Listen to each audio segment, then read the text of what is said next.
eclesiástica, y resulta que ese pacto con la jerarquía eclesiástica no le sirve para garantizarse la paz en periodo electoral. Javier. No, estoy de acuerdo con lo que decía Esther, de que este gobierno está claro que ha optado por la política del apaciguamiento en relación a la jerarquía de la Iglesia Católica, y está claro que no ha funcionado, que eso ha dado alas, ha animado al sector más duro, más ultra de la jerarquía.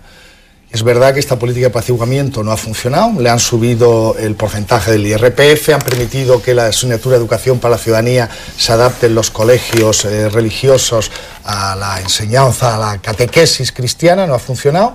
La jerarquía está envalentonada, pero yo lo que quería decir es que tengo muchos amigos católicos, conocemos las declaraciones de personalidades como el arzobispo de Barcelona, que acaba de hablar, pero tengo muchos amigos católicos muy preocupados por la injerencia directa de la jerarquía episcopal en la política, que está olvidando el viejo principio de Cristo de dar al César lo que es del César y a Dios lo que es de Dios. Ayer escribía Juan José Tamayo en mi periódico, en El País, que los primitivos cristianos practicaban la filosofía de obedecer las leyes establecidas por el poder civil del momento y superar con el ejemplo de sus vidas personales esas leyes. Eso es lo verdaderamente cristiano y no entrar en política.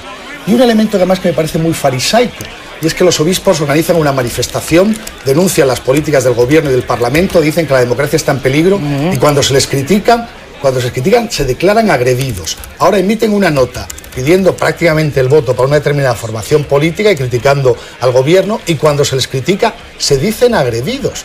O sea, es increíble. No sé qué están esperando de las fuerzas laicas, progresistas, democráticas españolas, que pongan la otra mejilla cada vez que ellos golpean. Pues son ya las 9:31 de la mañana y entramos en el tema económico sin duda de las últimas horas. Las cifras del paro del mes pasado ya pudimos avanzarlo aquí en directo en los desayunos. Ayer por la mañana una cifra